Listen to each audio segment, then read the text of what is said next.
Hello, you. It's Paul, otherwise known as Cuthbert Outsplinter, the nervous, erratic and strange-looking half-elf, with one grey and one green eye. At the demands of my terrifying grandmother, I came to Diamond Lake to trade in Calamanthus.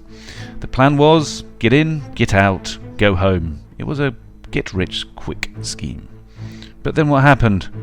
I've ended up heading into a spooky, long-forgotten cairn with a bunch of so-called new friends on a get-rich-even-quicker scheme.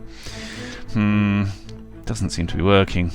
So, whilst I don't have the 41 years of experience that you will be hearing plenty about again and again from Johnny, I do know that if you're interested in seeing a fabulous map of our exploits, hand-drawn no less by that, cowardly weasel, Grimbold Flange, you can find it on our website, www.billowinghilltop.com.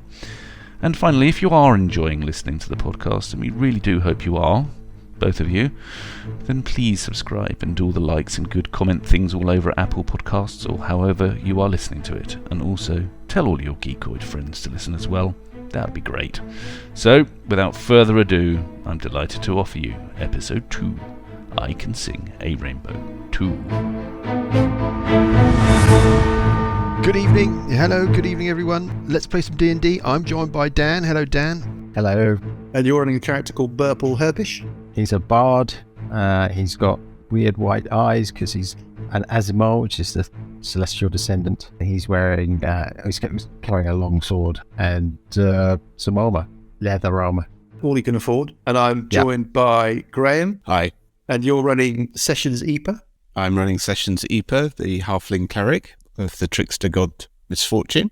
Sessions can be seen regularly rolling his holy symbol between his fingers. It's a gold coin. He's a sometime gambler and cleric. And also with us, we have Johnny, the experienced Johnny again.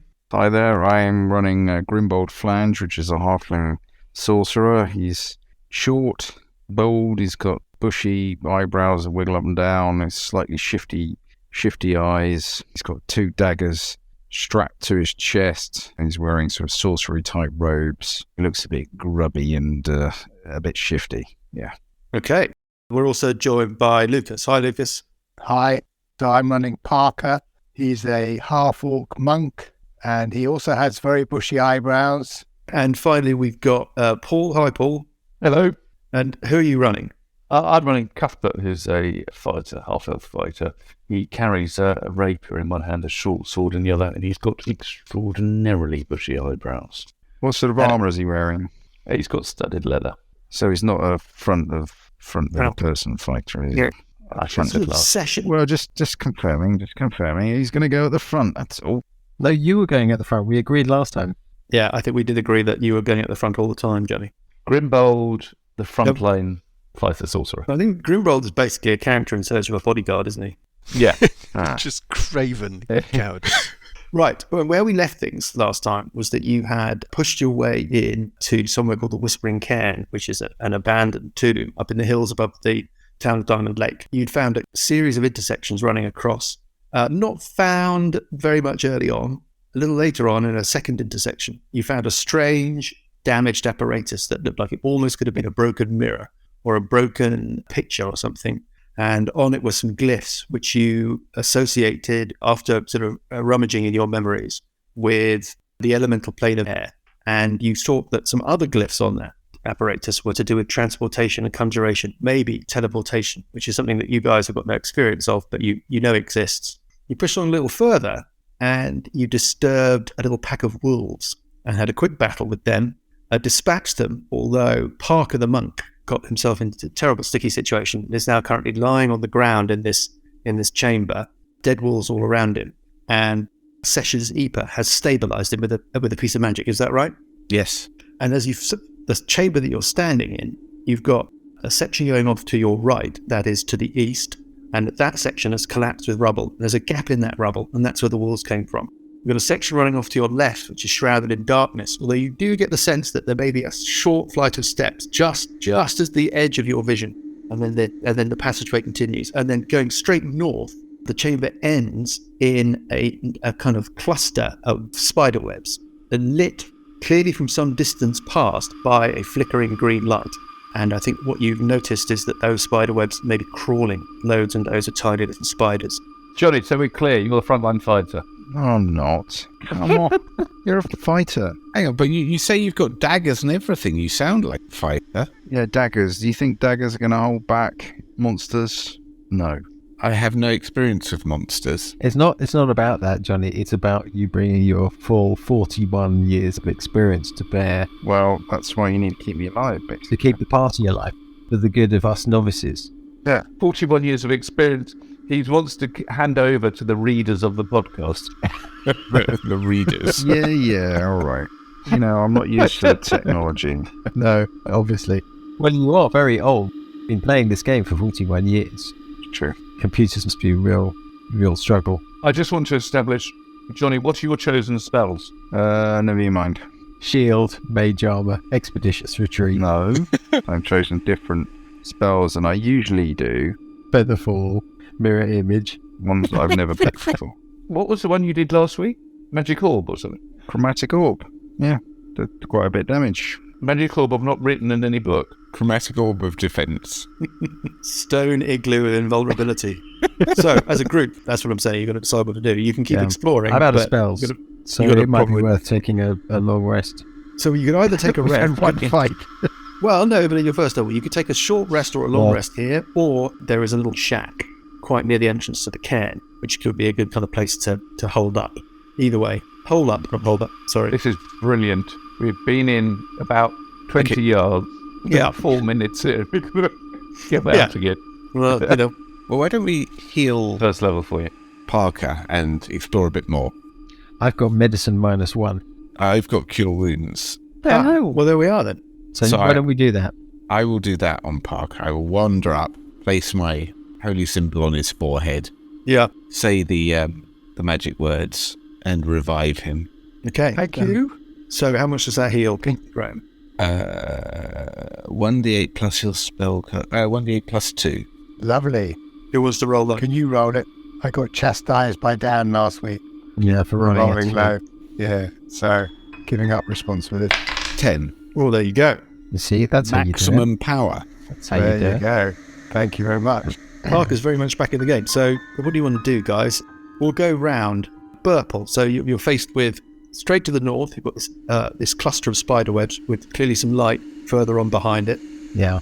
To your left or to the west, you've got the darkened passageway. You think there may be a slight rise of steps leading up into it in the gloom, and then you've got the collapsed corridor to your right or off to the east, and that has got a little aperture in it, which is where the wolves came from. I'm kind of thinking that's the place to go.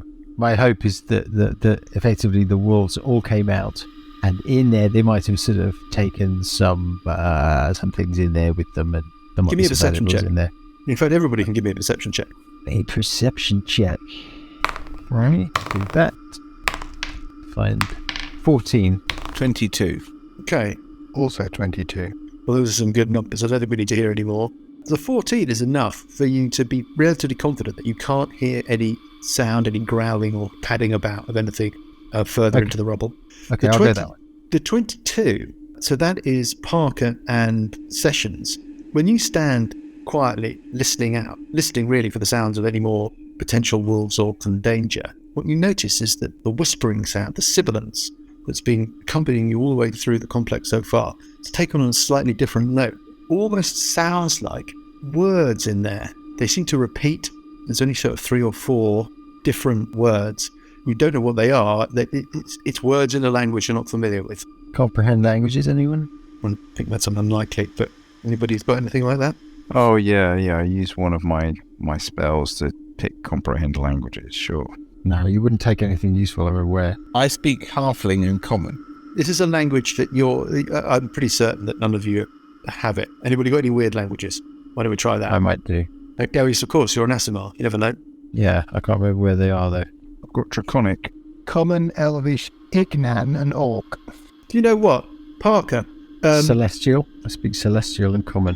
Yes. Parker, give me an intelligence check, but you can use your proficiency bonus. My proficiency bonus. Bit of nerdage. You roll your d20, you add your intelligence bonus, and you add +2, which is your blanket proficiency bonus at first level. That's a 7.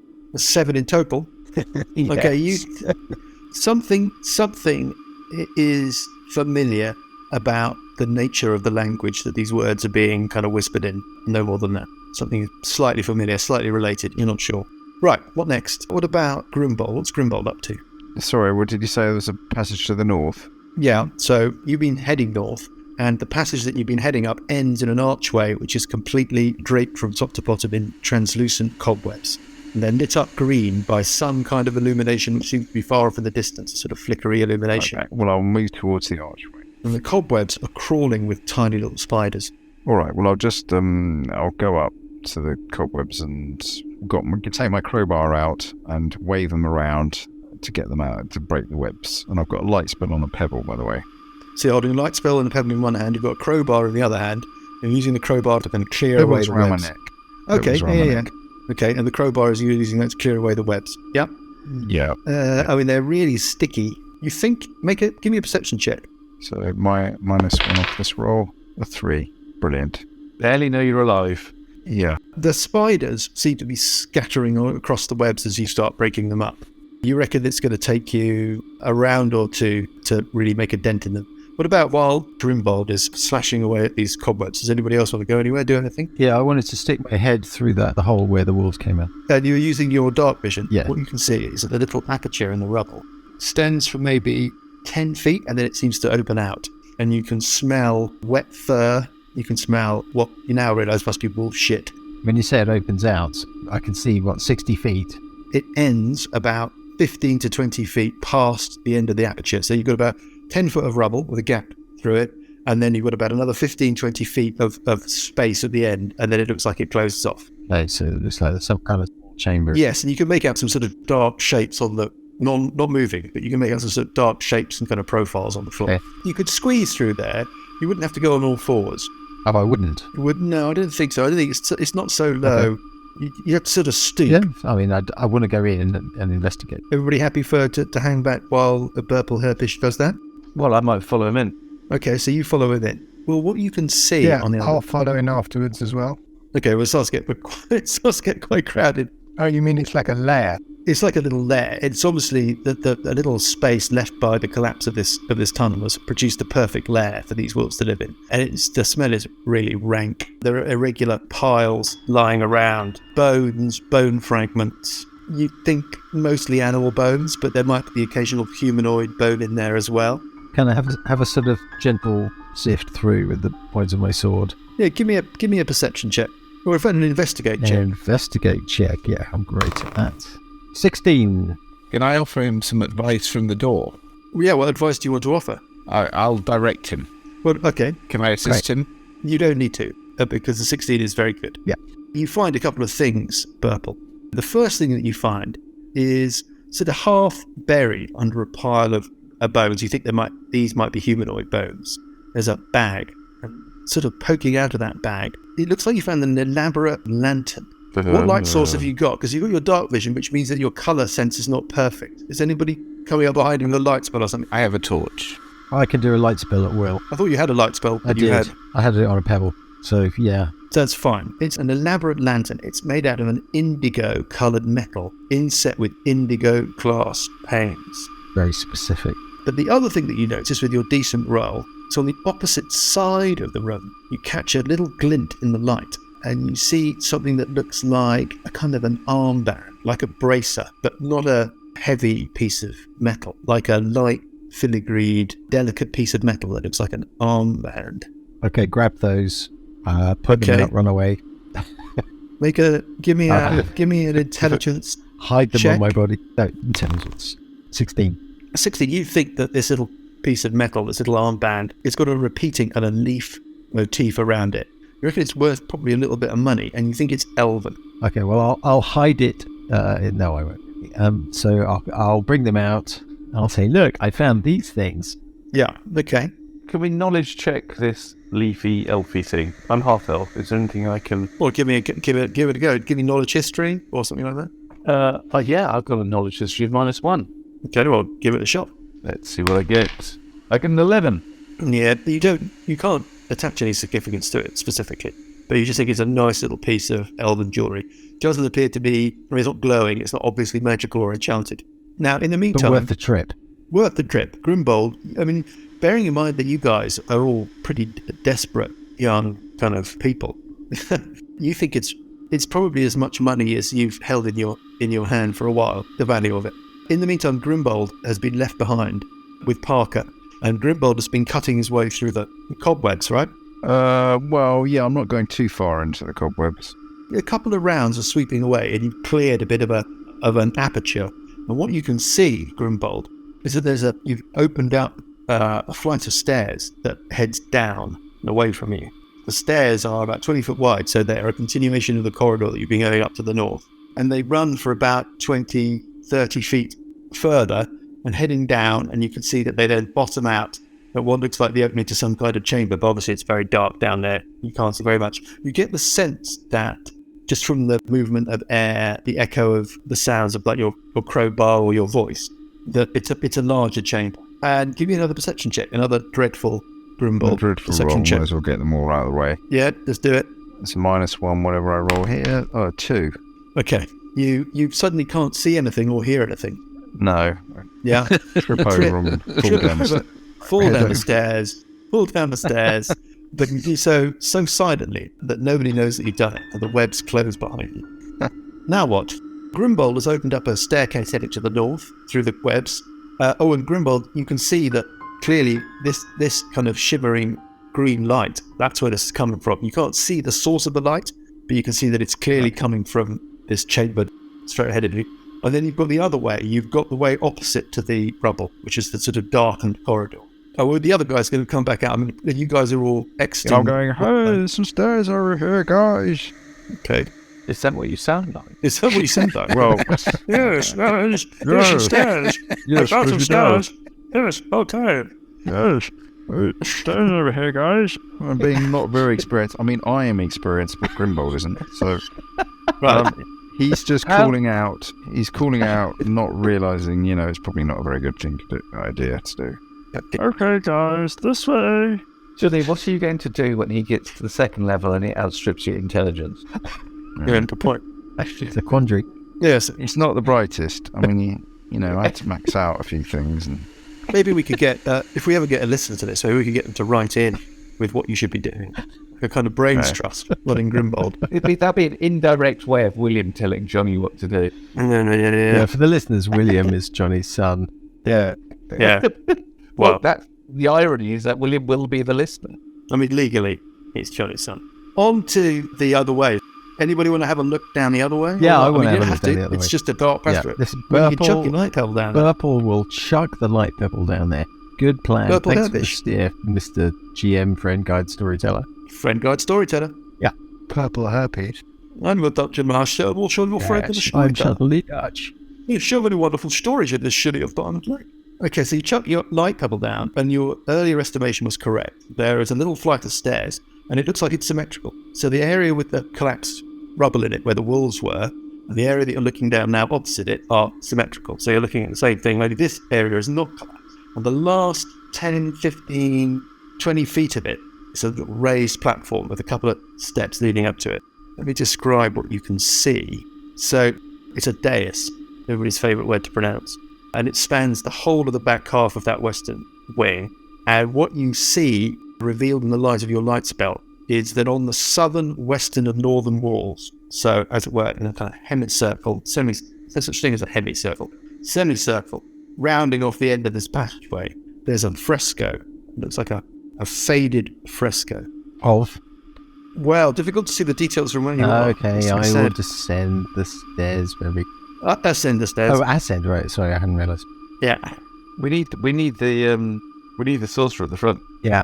funnily enough, I am at the front. Yeah, just it's a question of definition in the front. Yeah. The sorcerer doesn't know where he is. He just rolled a -1 for perception. I'm lying in a pool of blood at the bottom of the stairs. Yeah. Okay. Tripped over a As stairs. everyone else any- heads the other way. Anybody Yes, I'm gonna venturing go up towards fresco. the fresco? Yeah. Just, Or you I'm just going to galloping go up there? stealthy. I'm going to go up there. Yeah, me too. Mhm.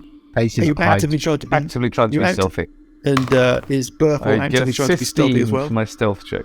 15 is fine. Okay, yeah, right. Burple? That is... Am I still rolling at advantage, Graham? Yeah, I haven't given it to anyone else, so you still have the blessing of misfortune. That is a 14.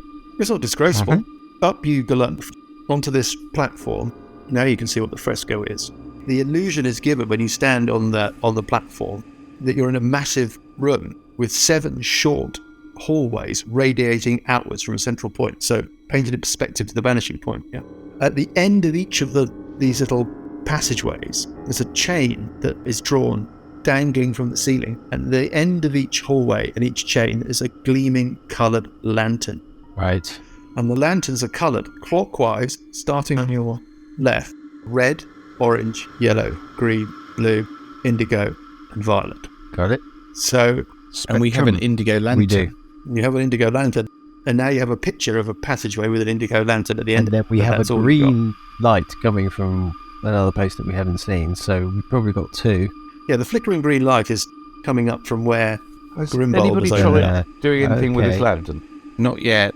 It's pretty big. It's probably about 2 feet tall and about 1 foot wide. And it's got a loop at the top that would take a hook.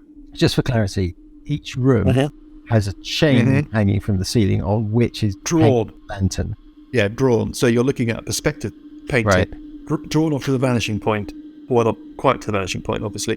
Drawn in perspective, there's the illusion of a passageway leading away from you. And at the end of that passageway in the painting, there's a dangling chain with a lantern on it. And that dangling chain, Picture of a chain.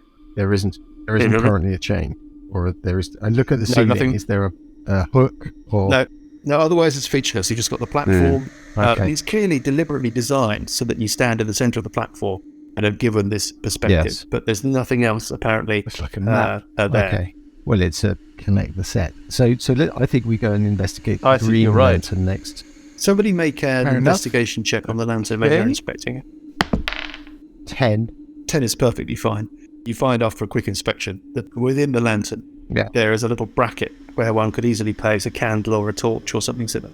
So, you've seen this fresco. You're presented with a staircase heading north, down and north into this seems to be a larger chamber. What do you want to do? Let's start with the person on scene, and that is the brave and intrepid Grimbold. Grimbold at the front of the party, leading the way as usual. Right, well, I'll Let's just head down see the how long that stairs. lasts. Okay. I'm going cautiously, Mm-hmm. stealthily. I'm actually quite stealthy as a halfling. I get +3 on my Have stealth. something Give me a stealth as check. wide as he is tall. I've got halfling nimbleness. No, naturally stealthy, which means you can hide even when you're obscured only by a creature that is one size larger than you. That's pretty much the foundation of your defense strategy, I would imagine. That's why he doesn't have to have shield and That's mage armor. That's why he adventures with other people. So I'm rolling, and I roll a 10. That's why he was asking about 10? the fighter. The gentleman's 10, that's not the end of the world. It's a gentleman's 10, and I don't have any armor or anything. I'm padding down the stairs. Your light spell gives you about 20 foot of bright illumination and another 20 foot of 20 dim foot illumination. dim. Yeah, okay. Yeah. And give me another perception check. A 0. I really do trip over. You for a don't minute. pick anything up with your hopeless perception check. The guys, the rest of you are all standing, I presume, at the top of the stairs watching Grimbold pad his way down. Yep. Does anyone want to join him? I'll pad my Yeah, way you down guys as well. right behind him. And I'm going behind Cuthbert. That still generally paid off, didn't it, Grimbold? Yeah. Down here, guys. Sneak down the stairs. Down this way, guys. What you found yourself at the bottom of the stairs, you're in a larger chamber. Now, this chamber is about 100 foot across, so you can't see all that much. People with dark vision can see the kind of main body of it, and it looks like you're standing in almost like a diamond-shaped chamber. You're at one of the tips of the diamond, and the northern far side of the is another tip of the diamond, and then you've got 2 tips to the east and west. And the southern entrance to the room, where the stairs are, that's you. On the far side, you can see where this green glow is coming from, because there's a little passageway that you can see quite clearly by the light at the end of it. And at the end of that passageway, there is a chain dangling, and there is a lantern, a green lantern that looks just like the indigo lantern that you have, and it's flickering away. Now, that light is enough to illuminate that little passageway that's opposite you, and it's just enough for you to make out that there are 7 passageways in total, including the one opposite.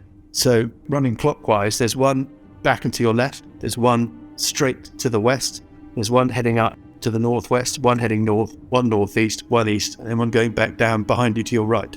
So it looks like you've entered into a chamber that resembles very closely the fresco that you were just looking at. Got it. The other thing that you can see, unlike the room of the fresco, you've got the 7 short tunnels that branch from the room in all directions. They're about 30 foot long, and the walls at the ends are rounded. There are countless chips of glass and shiny metal inset into the chamber's domed ceiling, and they reflect the light that you've got and the light from the green lantern, giving the impression of kind of starlight and falling snow. And the dome starts doming in after about 1 foot off the ground, and you think that when you can hold your light pebble up with a torch up, think that the dome reaches an apex at about 30 feet over the centre of the chamber.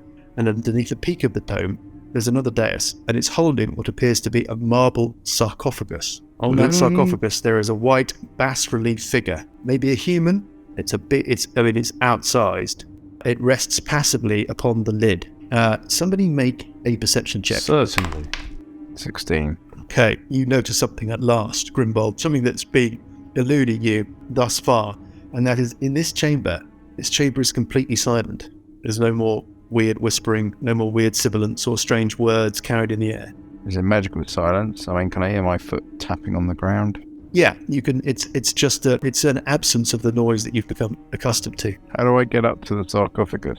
Well, you can walk up to it. I mean, it's sitting on a dais. It's turned so that it's side on to you. Yep.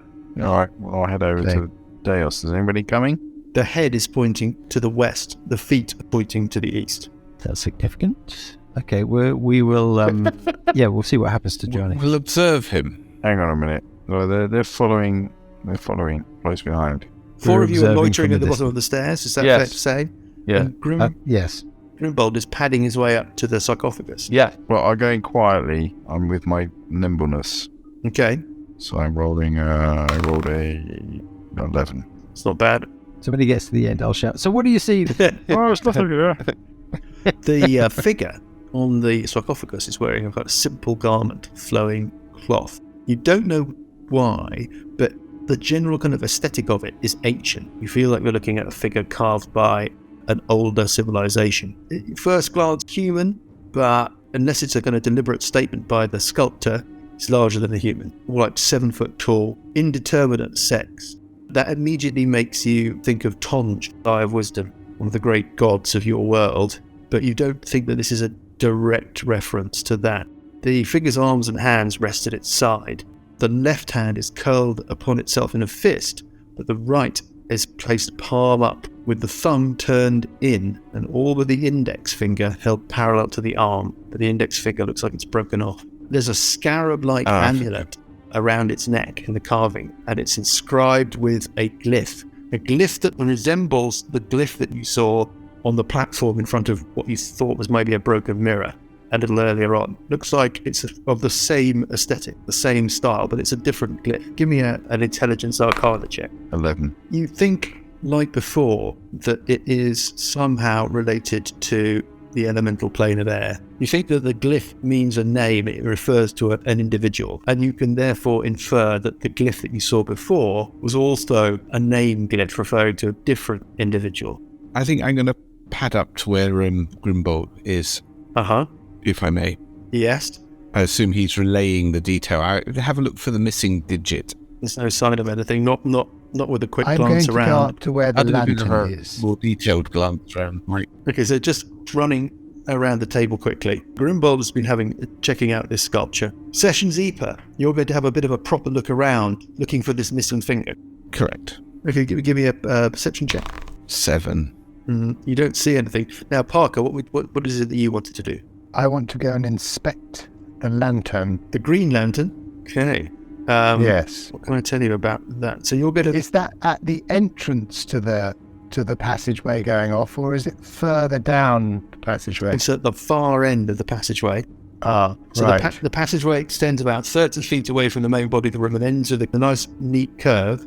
And the lantern is hanging there, neatly centered in that curve.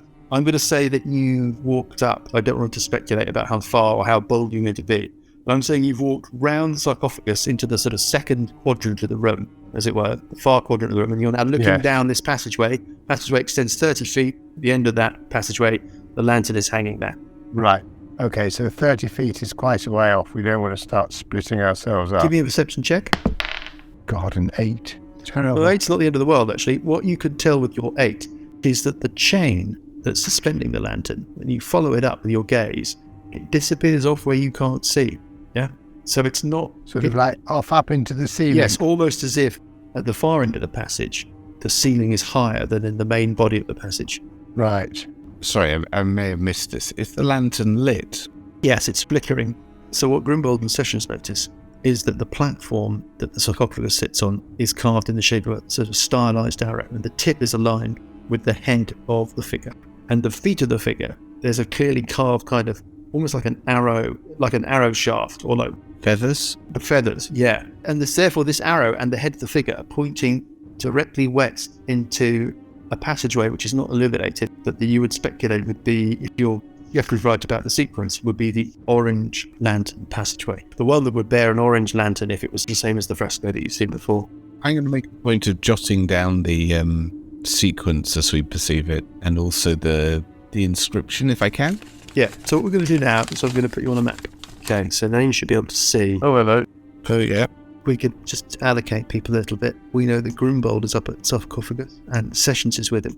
And we know that slightly beyond that, Parker has pushed his way further into the room and is looking up to the north, and you can see the green lantern, yep? Everybody happy with what you can see? Yep. Yep. Okay. What do you want to do next? Let's pick up with... I have a question. Yeah, okay, here you go. So when you described to me the corridor with the lantern, you said it went off round the corner. No. I said that it had a rounded end. Ah, you see. It is exactly as you see it on the map. But the area around the lantern, the ceiling is supposedly higher than the ceiling of the alcove going into the... Yes, you speculate that that's the case because you can't see the top of the chain. You can't see where it's anchored to the ceiling. I understand. Now, what about Cuthbert and Burple Herpish? They're still standing at the foot of the stairs. Do they want to do anything? Could I just say that Cuthbert is frankly shitting himself. Okay. I mean, he's come from the town. He's looking for some wealth. He's never done this kind of thing before, and all of a sudden he's underground in some kind of tomb with weird lights. So, but it was he in some ways that instigated this whole thing, because it was he who learned about these other explorers who are in the region looking for this place. So is he sort of slightly regretting? I don't think he's regretting it, but I don't think he hadn't anticipated it being quite so scary. But Yeah. And he's also only just met these people. Yeah. So it's not as if we've got a kind of a band of friends. You know, he arrived yesterday or the day before, and then all of a sudden, here we are. Is this your storyline, that you've gone from this chirpy, No, he's... gung-ho, yeah, let's go off and get some treasure, to Yeah, now later? it's a bit like that. It's all a bit mouse and no trousers, isn't it? It's kind of... It all sounds great and fun, but when you're actually down there and it's all a bit, oh my God, what's going to happen? We've already been attacked by wolves. So, anyway, I think what he's going to do, because he is as scared of being left at the back as he is being at the front, I suppose what he wants to do is he wants to go and take a closer look at the dais and this whole sculpture-y thing that's on the dais. He wanders up. I'm going to search around the bottom of the stairs, Mike. I'm going to spend a bit of time searching around here, and then these bits of wall, just sort of I'm either going to side leave of that Burple entranceway. pretending to do some searching when in fact he's just cowardly sitting at the back. And this is a sarcophagus, isn't it? That this sculpture is on. Yes, the sarcophagus, the bas-relief sculpture is, as it were, built into the top of it. And then the whole sits upon this circular dais, but there's a stylized arrow with the feathers of the arrow pointing directly west and the tip of the arrow pointing directly east. Now, you're all standing in the centre of this room. You've all got light sources, so I think I can give you a bit of a kind of précis of what you can see down each of these passageways. Yeah. That was actually going to be my next question, because I've actually walked past the sarcophagus, so I shouldn't be able to have seen down that one. Yeah, Well, in fact- absolutely. Let's go round clockwise. We've got Burple, by the way. Would you like to make a few perception checks? Give me like 2 or 3, please. Okie dokie. First one is a 4. Mm-hmm. Second one is a 17. Third one is a 12. And the fourth one is a 5. So cracking rolls. You think there. you've been diligent, but ultimately there's Nothing nothing. You don't get a sense there's nothing not to be found. Now, Okay. anybody who looks down that first passageway running clockwise around the room from the stairs, which is the one that you would expect to be red, according to your understanding, you can see that there is no lantern. You can see a chain, but you can't see a lantern. Okay. And then Looking down the passageway that the arrow and that the sarcophagus, the figure's head is supposedly pointing down, you can see a short passageway. That's the one that you would have thought would be orange. And there is, in fact, an orange lantern hanging from a chain, but it is unlit. Yeah. Carrying on round, the yellow passageway also has a lantern, also unlit. Straight ahead, you have the green lantern, which is already lit. Up to the northeast, you have what you would expect to be a blue lantern. There is, in fact, a lantern in there, but there's something else. Give me a perception check. This is really Parker who's had a proper look. Oh, nice. 21. You think you can make out dimly beneath the lantern on the floor at the end of that passageway. You could see what looks like a skeleton, a humanoid skeleton. And then penultimately, looking straight off to the west, you have the passageway that you would expect there to be an indigo lantern in, and unsurprisingly, there is no lantern. And then the final spur out of the room, the one that runs at 5 o'clock, heads southeast, there is a violet lantern at the end of that little passageway, hanging from its chain. From my perspective, like scared, trembling perspective, we need to find the red lantern, because then we've got all the lanterns. And obviously we light them. Does the central plinth rotate? That's a very good question. Your sense is that you can see, I don't think I need to make you make a roll. When that idea occurs to you, and you inspect more closely, you can see that indeed the way that the dais is constructed, there does seem to be a little hairline, runnel or crack running around it. Okay. That might reinforce your guess, yeah. Okay, so we light all the lanterns. All of the colours make white. The statue in the middle is white, and then point it somewhere, I'm guessing. So the red one, I guess we have to search the other passageways, knowing that they're dangerous. Yeah. Okay, I'm going to grab a handful of pebbles. Yeah? Yeah. Systematically go round, chuck a pebble down each one with a light spell on them. There's not much more to be gleaned. The pebbles behave as you would expect. They skitter down these little passages and rattle around at the end. What you notice, a couple of things. One is that beneath each lantern, be that lantern present or absent, there is a circular bowl-shaped depression, neatly symmetrical with where the lantern is hanging. It's about 4 or 5 feet across, something like that. It's a very shallow bowl-shaped thing. It's not like it's no more than a couple of inches deep at its zenith. The pebble you skitter down the blue chamber, you can see that the skeleton that's lying there underneath the lantern looks like it's been subject to some kind of falling or crushing trauma. Right. Now let's go back to Sessions. I'm going to have a look at how easy it might be to move the sarcophagus dais arrowy thing. So I'm going to give it a go at pushing it. You're going to give it a push. Which way do you want to push it? You can try and push it clockwise or anti-clockwise. I want to push it clockwise, so I want to push it so that it points towards the green arrow if I can, using my... Okay. Well, you find that it's actually relatively easy to do. It clicks rather satisfyingly as you move it. And it turns round, click, click, click, click, click, click, click. And when you line it up with the yellow passageway, it kind of clicks into place quite a satisfying way. Now, when you do that, when the dais clicks into place, it sort of naturally kind of clicks snugly into a position pointing up the passageway with the yellow lantern. You start to feel a kind of rumbling beneath your feet. Does anybody want to do anything immediately? Yes, I think I might just edge my way back to the exit. Okay, so Purple Herpish immediately starts pegging it back towards the stairs. Just the sort of sidling, kind of going, what this is, but perhaps I should be closer to a way out. Who has the indigo lantern? I do. Yeah. Why do you ask? Go on, Dan. Go on, quickly, guys. You can have a quick conversation as you decide what to do. But just immediately, when the rumbling starts under your feet, Purple heads for the stairs. Anybody else doing anything? Can we have a sense of where the rumbling, directional? Make a perception check, please. 11. Oh, I think I will try that as well, Mike. Yep, give it a go. 16. 16. Your sense is that the rumbling is directly beneath your feet, but the concentration of it is towards and around the yellow passageway. That's all you get. Right, I'm going to tell you what happens. I'm going to assume, therefore, that people are where they said they are, which means that Parker is in the second part of the room. Grimbold, Cuthbert, and Parker's going to get stuffed again. Grimbold, Sessions and Cuthbert are standing at the dais, and Burple Herbish is standing at the foot of the stairs.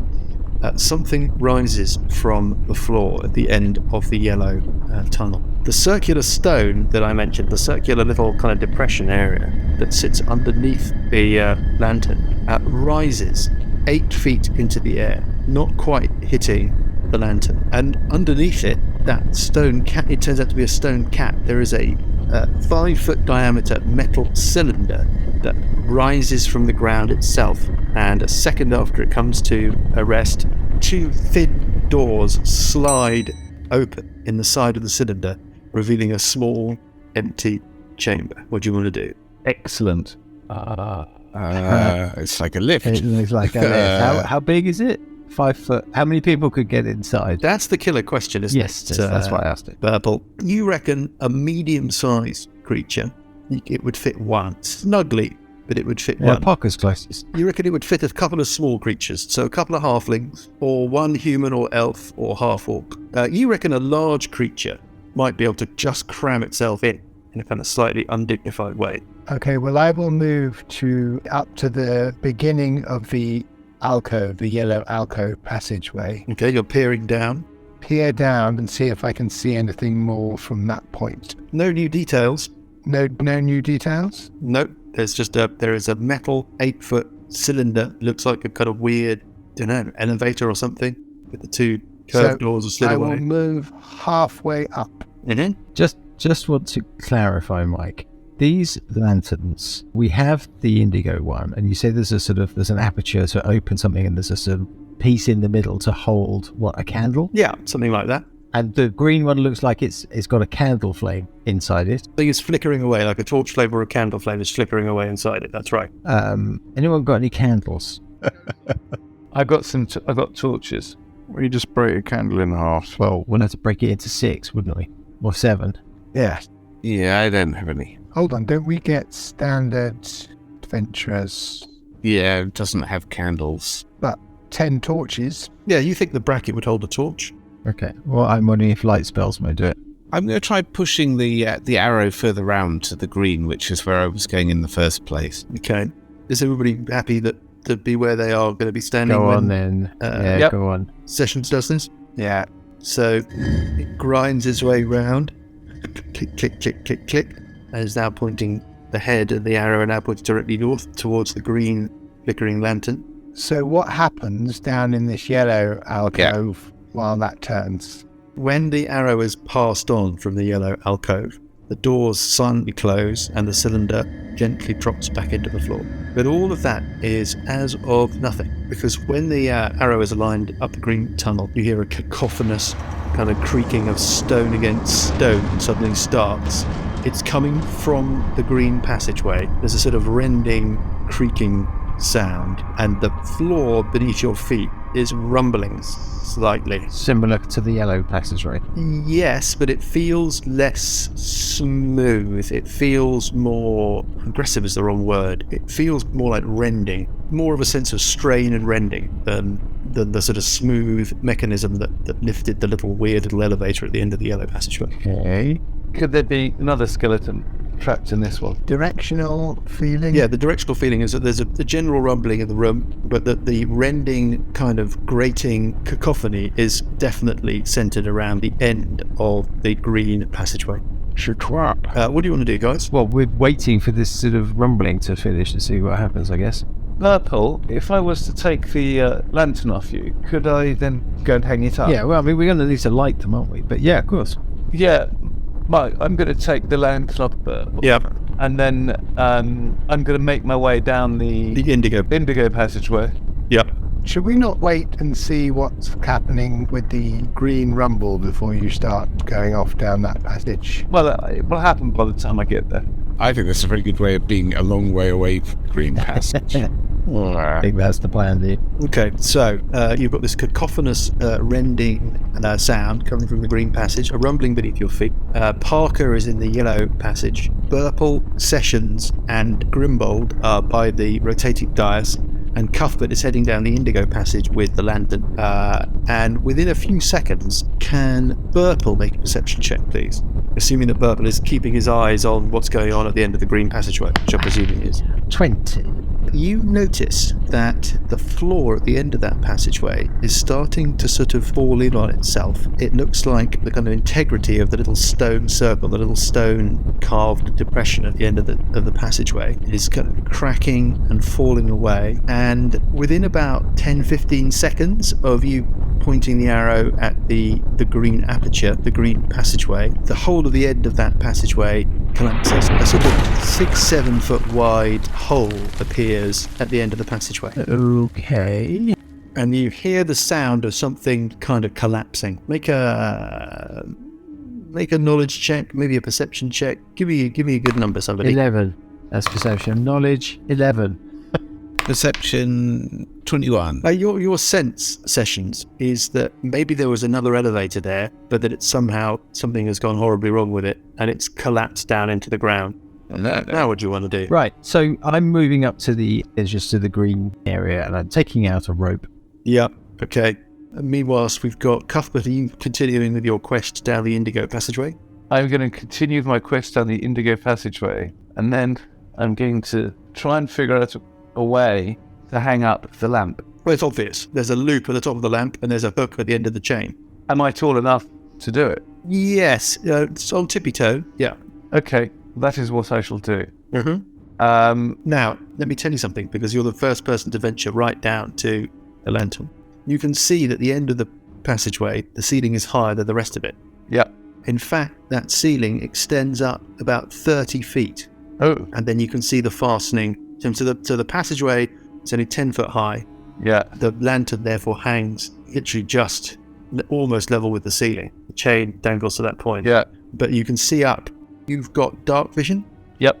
So you can see up far enough to realise that the ceiling is a shaft that runs up with a slightly curved top and then a fastening at the centre of it, which is where the chain is affixed. Let's pick up with other people. We know what Burple is doing, and we know what Cuthbert is doing.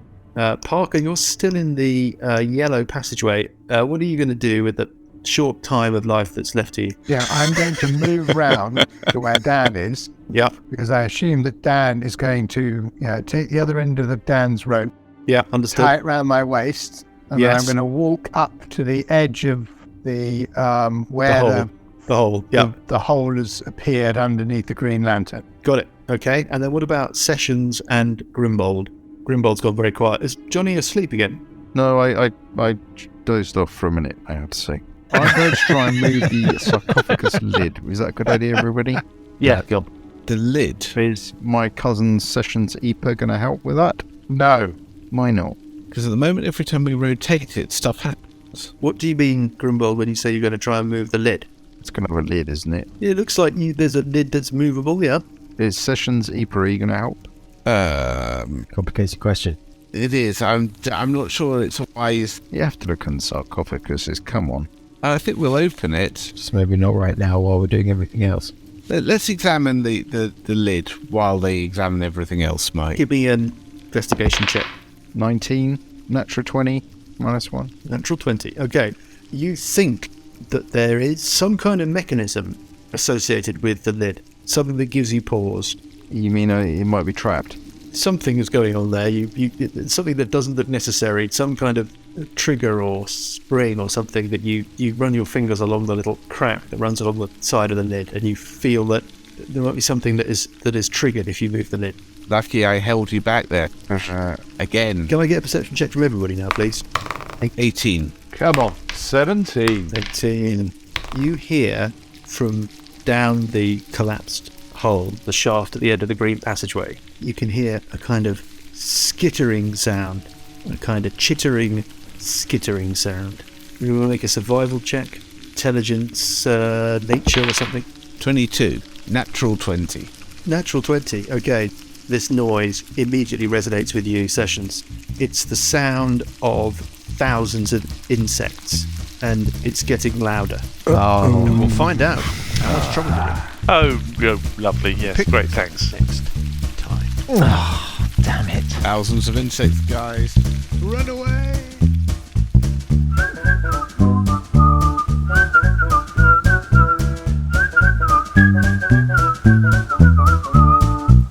Billowing Hilltop podcast is a Billowing Hilltop production. Dungeons & Dragons is a trademark of Wizards of the Coast. The Whispering Cairn and The Age of Worms are copyright Paizo. The Whispering Cairn was written by Eric Mona. Music is from Kevin MacLeod and Incompetech.com and is used with thanks under the Creative Commons license. Additional music and sound effects come from the wonderful Sirenscape. All other original material is copyright Billowing Hilltop.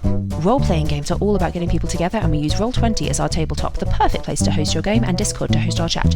Thanks for listening!